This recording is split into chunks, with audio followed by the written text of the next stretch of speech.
Yan, hello, hello. It's October 7 na po. May the Lord God bless you all. At nandito na naman po tayo. Okay. So, mananalangin po tayo sa lahat ng mga nagdiriwang ng October, mga birthday, anniversary, or any po na lahat ng inyong sineselebrate for the month of October. Siyempre, ang dami nagbo-birthday yan. Yung alaga ko nga nag-birthday din, di ba? Mga apo sa pamangkin, mga kapatid, siyempre, yan, iba-ibang araw lang or mayroong sabay din, 'di ba? So ipanalangin po natin sila na ang pagpapala ng ating Panginoon at kalakasan, provision, protection be upon them all. Makipag-isa po kayo at kung may birthday nyo ngayon or yung kaanak nyo, mga anak or mahal sa buhay, makipag-isa po kayo because prayers are powerful and effective at meron po siyang the best na ginagawa sa panalangin.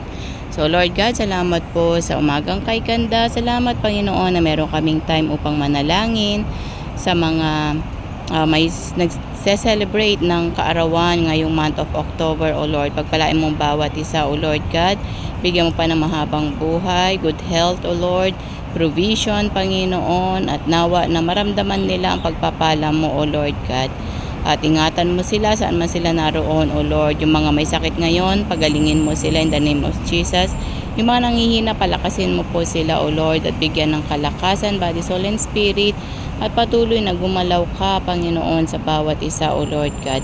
Nawa ang iyong favor ay mapasa kanila, O Lord God, at ganun din, Panginoon, na ikaw ang maghari sa kanila, O Lord. Father, maraming pong salamat at lagi kang nandyan, the best kang God, O Lord God, at patuloy ang iyong pag-ibig sa bawat isa. Salamat, Panginoon, at saan man sila lupalop ng mundo, O Lord God, hindi po maiksi ang iyong kamay upang ipatong sa kanila. Salamat, O Lord God. Ito paminiling sa matamis sa pangalan po ni Jesus. Amen and amen. So muli po, shalom, shalom. May the Lord God bless you and happy birthday sa bawat isa.